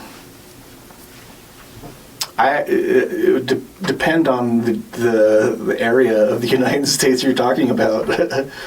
Like maybe people in Utah, probably. I would say most people in Utah definitely they would lose Yeah, just because there's so many Mormons. yeah. Now, if you're talking about somewhere like Boston or something like that, Not a fucking chance. probably not. Yeah, I think anywhere along the Bible Belt or anywhere in the north too, because there's not shit to do up there and it's cold. Like you're not beating them in a drinking contest. That's all they have. yeah. Sorry, if you live in fucking North Dakota, drinking is your only pastime. Yeah. There's nothing up there. Yeah. So, just because you go in and have a couple of pints at the pub after work, we got people who drink out of pure depression. Yeah. Yeah, it's a necessity to drink. Now, I don't know what their beer, like, alcohol percentage is. It's higher. Higher. I would assume, like, a beer is probably more like 8% or something. Whereas, like, Utah's, like, 4.5 or something. On average, it's 5, yeah. Yeah. Some of your shittier beers, like your Busch Light and all that, they're in that 4.5%. Yeah. So that might take things, you have to take that into consideration. If they came here and drank our beer, they probably wouldn't be phased at all. They'd drink like 15 beers and be like... What did you hear about Scotland in Boston? All the Scottish people came for one of the football games, the soccer games, and they basically drank the town dry. Really? Yeah. It's like, I was watching this news broadcast about it, like all these pubs and bars and restaurants, they're calling their suppliers trying to get kegs in as fast as they can because there's nothing left. Now, is that because the Scottish can drink, or is it because a random influx of a large population of people? Is it just sheer volume or drinking ability? I would imagine it's a little of column A and a little of column B. Yeah, you'd have to... Yeah. Because they're most likely going to have a certain amount of beer on... readily available for their normal shit. They're just ordering maybe a few. They have, they think that this event is coming to town. Maybe we'll make a little bit bigger of an order leading up to that, but like there's no way to determine how much you're going to need and how much you can store on hand. Yeah. So yeah. I will say on the flip side of that argument, I was the same newscast, this sanitation guy for the city, because there's like a park or something where there was a big mass hangout of all these people from other countries visiting were in this park, and he went in the next day to clean it up, and it's like all the garbage is already bagged up and shit. He doesn't have to pick anything up. Like, they really took good care of the land. And it's like, all right, Scotland 1, America 0. Yeah. We are fucking pigs in this country. Yeah. Yeah. Like, I went to the store the other day, and I'm going to get back in the truck, and this guy got out of his SUV, and right after his kids and his wife got out, and you could tell this guy was a piece of shit. He opens his pack of cigarettes. You know how they have the cellophane, and then they have, like, the tinfoil on the inside? He, like, opens that, pulls that shit out, just throws it on the ground, and he's like talking down to his wife and kids, and I was like, I have not come across somebody in a very long time that I think I should just punch in the mouth randomly. Like, this guy I'd be justified. Yeah. But That's funny you say that. I stopped at this 7-Eleven right over here on the way home from work the other day. I pulled into the parking lot and like got out, and the same thing, that cellophane thing, and the wrappers were just right there on the ground. And I was like, there's a garbage can right there. You just pull it out, walk 5 steps, and put it in the trash can. yeah, we see it at work all the time. In the break room, there's a trash can next to every door. You have to pass a trash can to leave the room you're in.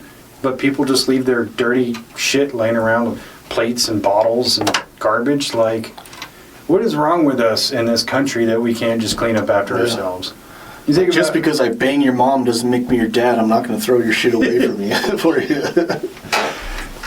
Well, you look at like concert venues and sports arenas and all that. Fuck movie theaters. How much cleaning up has to be done after people are done with the event they paid for? But it's like they leave trash everywhere. Yeah. So we are terrible at taking care of our chunk of the world. Yeah, for sure. And every time I go to Vegas, I notice that too. It's just like fucking trash everywhere, just blowing in the wind. Like, and there's garbage cans everywhere. Yeah. Granted, you might have to wait till somebody's done puking in it to throw your shit away. But the puke is going to hold all the shit in there. Yeah, it's like a paste. Yeah. It's mind-blowing that people just fucking throw trash wherever. Yeah. As Americans, that is one thing I'm extremely disappointed in other Americans about. Yeah. Like, we spend so much time and effort to protect nature and have preserves essentially with state parks and all this, to, like, we put all this effort into protecting that, but we can't even just take care of the trash right here at our house. Mm-hmm. It's so silly to me. Yeah. Even going to, like, national parks and shit. The last time I went to Yellowstone, I was walking around, and there's, like, the walkways that you have to walk on and shit, and then you just look off on either side along those pathways, and it's just fucking garbage. On those pathways, like, holy shit, man.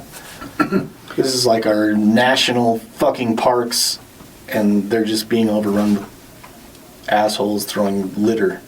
Yeah, I went to Donut Falls recently, and we, like, climbed up past the cave and everything, which is sketch. I don't recommend it. But we get up there, and there's like a glass jar that had gold paint in it that's just laying there cracked on a rock. And I felt like shit because I didn't want to carry it down, because it's like, I don't have a bag to put it in. I'd literally have to hold it. I'm already risking a mechanical injury because I'm climbing up a fucking waterfall like a retard. Which, at my age, I don't recommend, because I took a little bit of damage trying to come back down. But it's just like, of all places, you chose to come up to the top above this cave where there's a waterfall and drop this fucking vial of gold paint in a glass jar. Who did that? Cunts. It's wild. Or even when we go out to Merker Cemetery, there's garbage and beer bottles and shit. Yeah. How hard is it just to take it with you? Yeah. I don't know. I hate people. I hate, individuals. Yeah, I don't hate people as a whole. I hate some of the shitty things that people do. Yes. I'll put it that way. Littering being a big one. It's just stupid. Yeah. Anyway. This is the world that you're leaving for your generations following you. Like, just clean up after yourself. Well, what Leave it lessons nice. are you teaching your kids? Like Yeah. the guy I was just talking about ripped the packaging off his cigarette pack right in front of his kids. You're teaching them that that's okay, and it's not. Or even to that extent, the people in grocery store parking lots who can't put their cart back in the fucking return. Like, you're teaching them it's okay to be a sack of shit. Somebody else will deal with it. Yeah. Somebody else, it's job security for this person that has to come out and Fucking collect the that. carts. It's like people who go to fast food restaurants where you have to take care of your own shit. Job security. Fuck you, buddy. Yeah. That is the downside of the American culture is the excess leads to laziness. Yeah. The comfort of all of the amenities that we enjoy leads to pure fucking laziness. It does. That's why we have so many obese people. Yeah. But our food is dope. I don't give a shit. Food is quite delicious. Now like I said, America is a melting pot, and that's where like so many of these different cuisines get like integrated, and then fusion happens, and then we have something like, I don't know, brisket fucking tacos or some shit like that just sounds beautiful, and I would eat the shit out of it. I just got a food boner as soon as you said brisket tacos. Well, you think about the melting pot culture that has created American cuisine, like Cajun food. It's not necessarily native to France or Haiti or, you know, the whatchamacallit, brain fart, the other fucking culture that came from there. Oh my God, Jamaican. That became a fusion of all of those foods together that created Cajun or Creole. Now that's an American staple. Yeah. Or soul food, which is kind of a cousin to that, but it's created by the black people in this country. How they got here, for better or for worse, has nothing to do with me. I didn't bring them over. Yeah. You know. Or pizza. You know, we have Chicago pizza and New York pizza, and they're vastly different. You know, and they almost have like a turf war from it. Mexican food has become a staple of the American diet, even if we Americanize it by hard shell tacos and putting a shitload of cheese on it. Like, our food is amazing. Sorry, I'm not going to eat fucking beans on toast and say that's better. Yeah. Beans on toast. Blood sausage. I even saw one British guy that was comparing American beans to like the classic beans that he's used to, and he's like, these are way better. And those came out of a fucking can. Yeah. It's like, granted, there's probably talking about like the Boston style baked beans that have a shit ton of sugar in them. That's probably why they taste way better, because they have a bunch of sugar as opposed to just fucking beans. Beans and tomato sauce. Yeah. Well, I do look at English dishes and I go, man, their food looks so boring and bland. Yeah. I've seen that one guy, Bosch, on TikTok. Bosch! Oh, yeah. And he goes and eats like, they're like these pies, and then it has like eel sauce on top of it or something like that. Looks so gross. Yeah. I bet I don't know, it just looks, everything is the same shade of color on the plate, so you can't really differentiate what is mashed potatoes and what is syrup, and I don't know. It looks like gross. When your food looks like you're looking at it on a black and white television, and you can't tell the difference. It's kind of like going to the Cracker Barrel. Everything's a beige color. It's like, I was making a joke the other day in the truck, and my daughter was like, God, Cracker Barrel food fucking sucks. I don't care, it sucks. She's like, I like Cracker Barrel. I was like, get out. I'll go to the original Pancake House. I'll drop you off at the Cracker Barrel. How's that? Yeah. I haven't been there in years because their food fucking sucks. I mean, I've been there like 3 times, and everything kind of tasted the same, and it was just like, so there's no seasoning, or is this what we're doing now? I think it's just all cooked in the same pot. Yeah. That's probably what it is. Like, yeah, I made pancakes in here. Yeah, make a chicken fried steak. Yeah. You know, you can take the same ingredients and just put a little bit of this and that in it to make it taste totally different. It's like if you have the same ingredients, you can either make a cake or brownies just by how you do it. It's true. I watched this video earlier. It was like a clip from a movie, and this guy was like, "Who puts paprika on chicken?" I was like, "I do, motherfucker, because I don't like boring chicken." Yeah. I put like 10 different seasoning on my chicken. Oh, same. I can make it, yeah. I put paprika in my eggs. Actually, I use 11 herbs and spices. 11 herbs and spices. Put my glasses on. Because that's the American way. That is the American way. Eat nice, greasy, fatty chicken. Oh, yeah. I still fuck with KFC, man. Dude. My stomach hurts after. Oh, yeah. I'll have the fucking mega shits after the... Have you ever been to the KFC buffet? There's a buffet? Yeah. What? That KFC on like 41st South and State Street. It's like the original. The original? The original They KFC. have a buffet? Yeah. What? See ya. It's like $11 or something like that, and then you just all you can eat chicken. Dude, I was biscuits, sifting through potatoes. getting all the fucking drumsticks. Yeah. A mound of their shitty mac and cheese that I still love. About 45 biscuits. Yeah. Just pouring fucking honey packets into a container just to dip. Mm-hmm. Bet. I'm going to call into work tomorrow.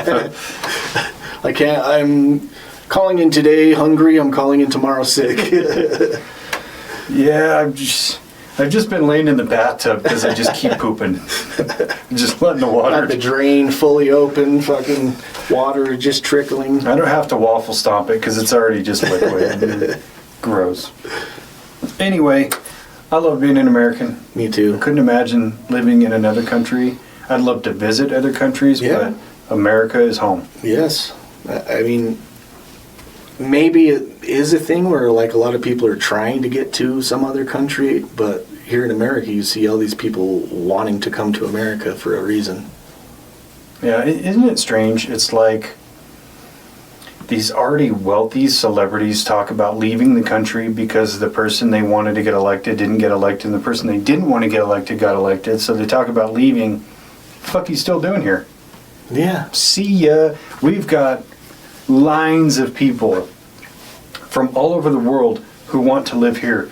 You can leave and give them a space. Yeah.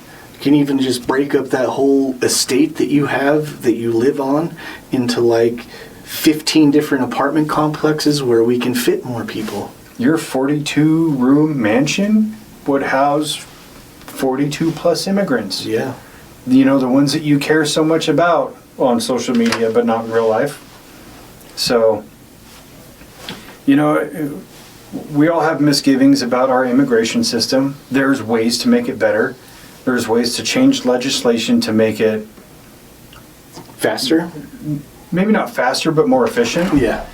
To let people into the country, but we should also legislate that only so many get in. Mm-hmm. And we do need to have a stronger deterrence for people who do come here illegally. Yeah. Every other country has immigration laws, but we're the bad guy for enforcing ours. I don't understand that. Mm-hmm. But it is the political landscape to be like, oh, Trump's putting people in cages in these detention centers where these women are being assaulted and all that. And it's like, you're cool with it when Obama was doing it, but when Trump's doing it, you have a problem. And that's not saying I support one or the other. That's saying your hypocrisy is out of control. Yeah. It's you're either for illegal immigration or you're against it. That's the line you need to stand on. Yeah. Yeah, I have no problem with people immigrating from any country as long as you just go through the steps. My family's done it. I think the steps are stupid right now. It's ridiculously hard for a lot of people. Yeah. And it costs a lot of money. Now, on one hand, I'm okay with that because, like, if you really want it, you'll work for it.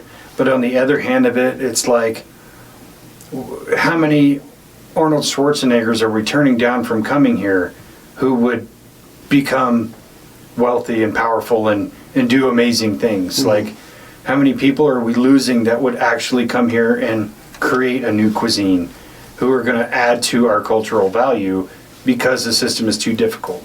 So it's finding the balance of the legislation versus the punishment of illegal crossing. Yeah.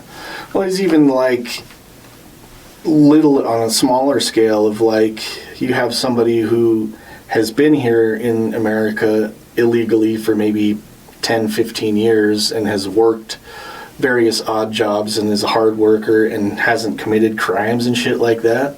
They should be they should be pushed through the system faster. Like if they want to become legal, I've been here for so long. I'm sorry that I wasn't legal before, but I want to become legal and push that paperwork through, because that person's not going to all of a sudden like turn into a criminal, or that person's not going to all of a sudden like become a CEO of something. They're going to do the same thing they were just doing for the last 15 years. They're going to do what they know. They're going to work hard and be productive members of society. Like, that's all we can ask for, really. Same thing with people who came here as small children. Let's say they immigrated from Mexico at 3 years old. Their parents like carried them across, and they're 25 or 30 now. You're going to deport them to a land they don't even know. I don't think that's right either. Right. I think there's an exception, like, especially if you came over at 3, 4, 5 years old, you didn't even know what was going on. Right. You were probably still shitting in a diaper, who knows? So trying to send you back to a land that you've never lived in, really. You've never lived in, you don't know. Like, you've only heard tales of, and you're as American as they get. You speak English, and you work a job, and you've been to American school. Like, just grandfather them in. Yeah. Now, there are flip sides of that of, like, I don't think everybody's abuela needs to come over here, especially, like, what are you going to do? You're 85 years old, you know what I mean? But we should fast track younger people who have prevalent futures, kids who show an aptitude for science or mathematics or whatever. Let's bring them over and get them into scholarship programs and teach them some skill that may benefit the whole of humanity. Yeah. The person who cures cancer may be a Mexican immigrant, but we'll never know until we start gambling on it. Yeah. So, yeah, there's well, they already have a cure for cancer. Just gonna throw that out there. There's like 7 cures for cancer. I've seen it on TikTok. I've seen a bunch, dude. I'm cancer free as of right now. Oh yeah? No, probably not. I'm sure I got some in there. Yeah, there's something going on. Well, Stephen Greer did one of his documentaries. He highlighted some of those cancer treatments that were like non-drug and non-chemo related, and those doctors who were doing that just got shut down. Mm-hmm. It's terrible. Yeah, that's a thing America needs to knock their shit off on, and all these forbidden technologies that would change our planet, like steroids and hydrocars and non-invasive cancer treatments, like, yeah, they're going to cost a lot of money to people who are making money on the treatment and gas prices, but fuck it. Yeah. We got to start change somewhere. Well, that goes into the same thing of like investing in these different companies that like, because a large portion of the funding that goes into campaigns comes from pharmaceutical companies. Mm-hmm. Pharmaceutical companies get their money from people paying for medicine that they keep them treated with and not cured with. Mm-hmm. So they make legislature and create laws that benefit them, the people that put them in the power. And then you just black bag everybody who's using alternate treatments and saying they're crackpots and kooks and shutting them down. Yeah. Just so that you keep the people that are sick in treatment instead of a cure. There's no money in a cure. Even if you charged $1 million a patient for a cancer cure, you're still going to make more in treating them. Yeah, especially if that cure really has to do more with diet and exercise. Which more often than not. You can, not making any false claims here, trying not to anyways, and trying not to get black bagged myself here. Well, I think I could say this without catching a black bag. I think mortality rates amongst all viruses, diseases, physical ailments, all come with curing comorbidities. Obese people need to lose weight. We all need to get exercise and sunlight and hydrate our bodies. you'd be surprised how healthy you can be just by not being unhealthy. Well, also having truth and transparency in what is actually in the food that we're eating, and like not putting all these fucking crazy chemicals into a loaf of bread because you want it to last 5 weeks on the shelf. Yeah, which you're going to throw out anyway. Yeah. And then it becomes a tax write-off. Yeah. There's, I don't know. The whole RFK thing with him, like, leading the charge on making us healthier, I think got kiboshed because people stopped liking RFK. Yeah. And to me, that's silly as fuck. Like, he was still doing good work, and there was still a lot of things that were in the pipeline that I don't think are going to happen now, like forcing fast food to cook in beef tallow again instead of dirty oils, or banning dyes or different additives or preservatives into food that are actually unhealthy for our bodies. I want to see things like that come about. Yeah. And you're seeing it in different places, like different brands of foods are seeing that people are more interested in buying these products that are more naturally sourced and have more natural ingredients in them. And so some of them are changing their products into these more healthier versions of whatever it is that they're selling. You're seeing that a little bit on a small scale, but like, if they actually made it a law that you couldn't put these fucking things inside your foods, then I think that would help. It'd be a good place to start. I think it would, with big agriculture and the big meat companies like Tyson, forcing them to do the right thing and basically holding their bottom line up above their head to say, fix this or you're done, is the only way to go. Because if you let them keep doing what they've been doing, they will do it. Yeah. But if you force their hand to be like, no, you make a healthier product, or we're shutting you down altogether, and we have the ability. Or even just make it a law that you have to say what it actually is that's in there, and then people do their own research. It's going to take learning what is in your food for each individual, but I think if people would learn what it is that they're eating, they might, oh, this causes cancer, this causes cancer. Yeah, I definitely don't want to eat these chicken wings because there's this version right here that's just raw fucking chicken that I can make in the same way, but I don't have to have all these extra added shit in there. If we start buying differently, they'll start producing differently. I agree.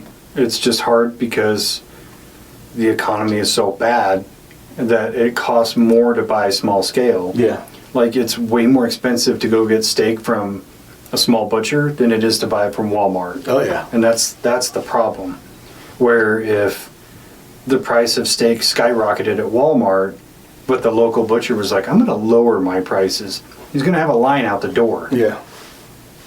It's just smart economics. Like, if I owned a business that sold a competitive product, whatever it is, let's say it's soda pop, because you know how expensive soda pop is now? Yeah. It's like when you get a 12 pack, it's $1 a fucking can for name brand. It's ridiculous.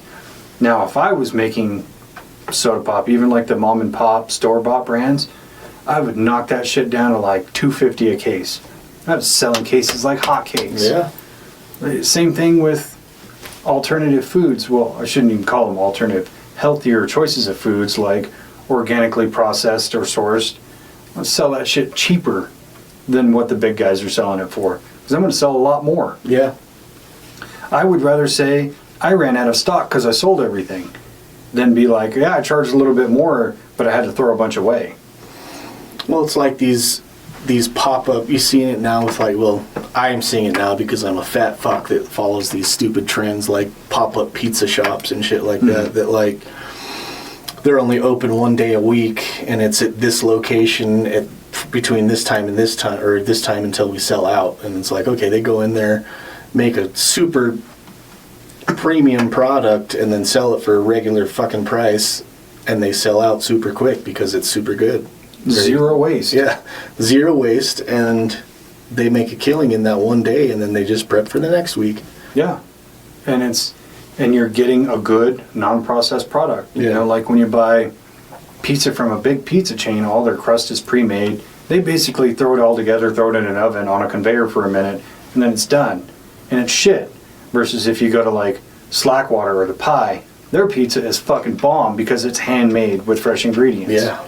So it's like, and it's comparably priced. Yeah. So the big chains can really do the same thing if they wanted to. And in fact, I think Pizza Hut should have, because their pizza is stupid expensive and it sucks now. I haven't had Pizza Hut pizza in a long time. Me neither, because it's expensive and it sucks. Yeah, even though there's one of the last like actual brick and mortar sit down Pizza Huts in Tooele. It's like one of the last ones left.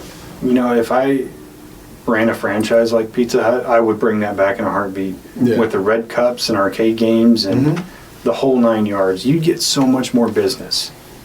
Like, we live in this culture where convenience is king, right? Now we're kind of on the backside of that, where we want to go back to some of the more inconvenient things, like going to restaurants instead of DoorDash. I think it's our generation that is having kids and stuff now remember that time, and we want to have those like memories for our kids, and so it's like we want to go somewhere that we're going to have an experience at, even if it's something like a sit-down pizza place or something like that, which, you know, we went to as kids all the time, or not all the time, but like I specifically have memories of going to Pizza Hut and, you know, places like that. And it's not just the pizza, but it's the whole atmosphere of like you said, the arcade games, the fucking red Pepsi cups or red Coke cups, or the blue Pepsi cups, I guess. But it's nostalgic, and you don't really have that in places anymore. Yeah, because I would defy any person who's under the age of 20, like, tell me 3 details about one restaurant you remember going to, and they probably won't be able to. Yeah. But you and I can recall the cups and the texture and the food and like the way the salad bar was set red pleather up. chairs, the red pleather stick chairs to your legs. The fucking everything was sticky and it smelled like cigarette smoke in there and cigarette smoke and pizza. That's what's missing in America is cigarettes. We were a better country when everybody smoked. Everybody smoked Marlboro Reds. Remember when its walls are sticky as shit? You just see yellow shit just dripping down. You go to a restaurant. Do you want smoking or non-smoking? Is there a difference? Not really. You could smell it everywhere. Yeah. It sucks, but I do think we did live in a better time when everybody smoked cigarettes. Everybody was much calmer. Yeah. Now we're all vaping and doing pouches and shit. Yeah. Our great-grandfathers would be like, Pussy. Grandpa, you haven't seen a pussy in years. Still smoking cigarettes, though. Yeah. Bring some of those places back. See how it does. Now every chain restaurant looks the same. Sterile. Yeah, I mean, you look at like a McDonald's now versus a McDonald's when we were kids. Oh, yeah. Like, that was an experience. Diving into the ball pit, either you're touching piss or puke, you don't know which one, but it's fun. Could be like a fucking used diaper at the bottom, like... You know, we put it into this context to where it's like a joke now, but at the time we kind of lived through those things and it didn't bother us. Yeah. Ew, a Band-Aid! You just feel like, somebody threw a fucking diaper in here. Yeet it at somebody else. Right. And then hide under the balls. And then hide it. They'll never see me in here. You know, just, it was a good time. Yeah. I miss the 90s. Yeah, the 90s, late 80s. You see it now, like, in pop culture. It's like everything is showing this time of like, I don't know, cultural innocence of the 80s and 90s. Yeah. As being a great time. It really was, though. Like, it was perfectly decadent Yeah. Because I was talking about this the other day, and this is a big thing about American culture, is like, we were better as people when we had less access. Because you think about, you only had so many channels, and people didn't like buy shitloads of movies. You didn't have streaming services. You know, you went to Blockbuster and you rented a movie and it was an event. Or if you wanted to hear a specific song, you had to listen on the radio instead of just pull up your Spotify, where it made those experiences so much more valuable because you had to put equity into it to get something out of it. And that's when we as people had more value for everything because things were more scarce. Yeah. Versus now it's like, oh, I want to listen to X, Y, or Z song, pull it up on Spotify. Oh, I want to watch a movie. Let me go look at my 8 streaming services I have. None of them ever have it, by the way. You still have to buy it on Prime or Fandango, which is always fucked because it's always the one movie you want to watch. That's the problem with the search bar, is that you type it in there and then it like takes everything out of all of the services that you do have. And like, oh shit! Ooh, sorry, it's going to be $5 to rent this. Or you can buy it for $25, even though the movie's 35 years old. You know, makes sense. No, I think that's the draw.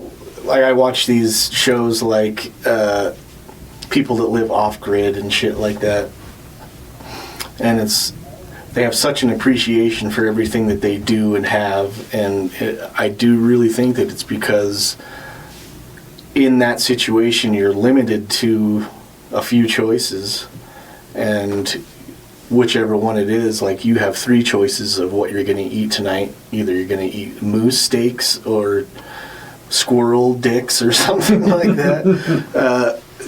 Either one, you're going to have a memory of when you went out and hunted this thing and killed it and put it in your freezer, and it's probably going to taste super good because it's the first thing you've had to eat all day long. So you have more of an appreciation for these things, which I get slightly hungry and pissed off as I drive down the road because I'm like, hey, fuck Taco Bell, fuck McDonald's, I don't want that shit. And I just have so many options that nothing is the right thing anymore. I agree.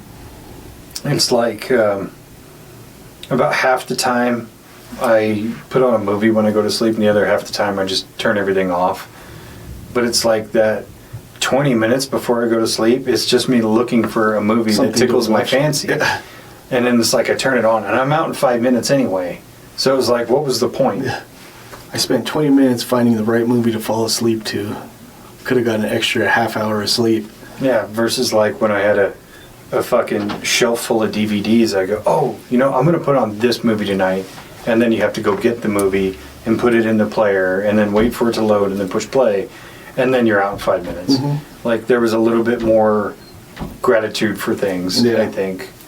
Especially like Saturday morning cartoons. You had to wait for Saturday morning. Hey, dog, knock it off. You had to wait for Saturday morning to watch cartoons. Now there's like a multitude of channels where you can watch cartoons all day long. You can pull them up on YouTube or on Netflix or whatever. Therefore, none of them are special anymore. Yeah. So it's like Matthew McConaughey says, too many options will make a tyrant out of you. And I agree with that. Yeah. I did try to go back with the releasing of the new He-Man movie. I looked up He-Man and it brought up the old cartoon, and it was like the first episodes on like Hulu or Amazon or some shit like that. And I started playing that, and it was really, really pretty gay. I've never connected with He-Man. Even when I was a kid, before I knew what gay was, I intrinsically knew that show was gay. It always seemed silly to me, this dude in a fucking loincloth, while everybody else is like fully dressed. And wearing cloaks and fucking armor and shit. Meanwhile, this guy's got like a bob haircut. Pass. How else am I supposed to show off this physique? I've got armor. You know how many push-ups I have? This. You know how many push-ups I do in a day? I am not covering up. I actually put on one episode, watched like 10 minutes of it, stopped it, and then like the Masters of the Universe movie popped up. Oh, with Dolph Lundgren? With Dolph Lundgren. So I put that on and watched like maybe 15 minutes of it. And my daughter was like, this movie's really dumb. I was like, yeah. Yes, it is. Yeah. Like, I watched it a couple years ago and I went, man, even as a kid I thought this movie was stupid. It's even worse now. Ooh. So that's when people are saying the new He-Man movie's good, I'm like, that's shocking to me. well, it didn't really have to do much to be better than the old ones. That's true. It's just, to me, just a stupid IP Yeah. in general. But anyway, the movie theater is a great American pastime too. Yeah, used to be for sure. Not anymore. Like, I went to the movies last night to see Disclosure Day, and it was like $20 for tickets. I think it was like $19 for the tickets, and then we each got a medium drink, and I bought a medium popcorn, and that was like $22 right there.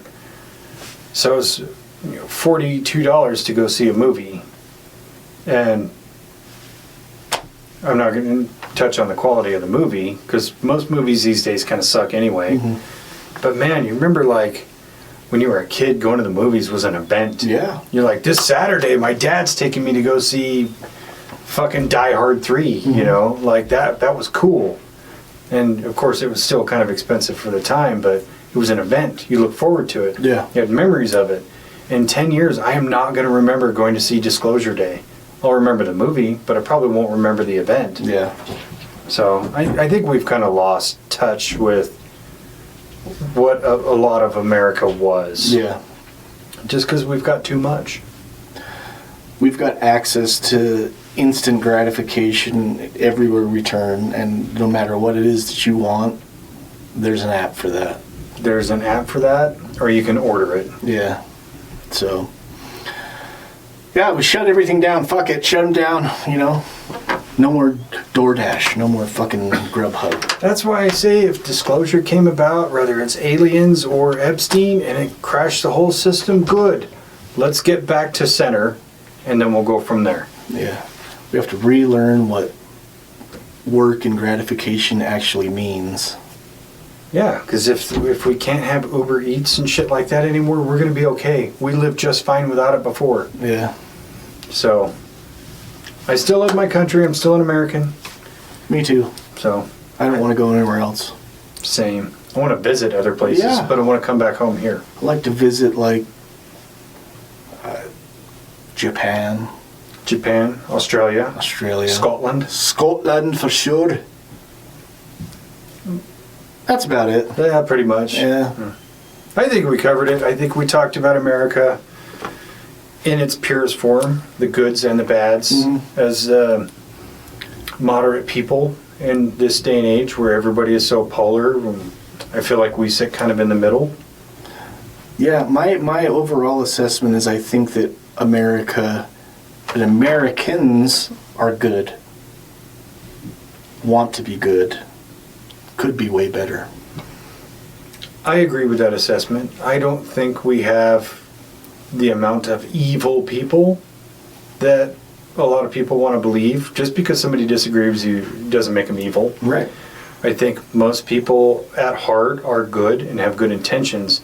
We're just terrible at execution. Yeah. So do better. Fuck. We're talking about you, not us. Our opinions are correct and yours are wrong. Doctors. Doctors here. Fuck. We're out here solving problems and like digging down to the meat and bones of things to like give answers and solve real problems here. So everybody else, pick up the fucking slack. Let's go. We're the ones thinking about it. You don't have to do the thinking. Just know that we're right. True story. Doctor. Doctor. Later, Tater. Bye.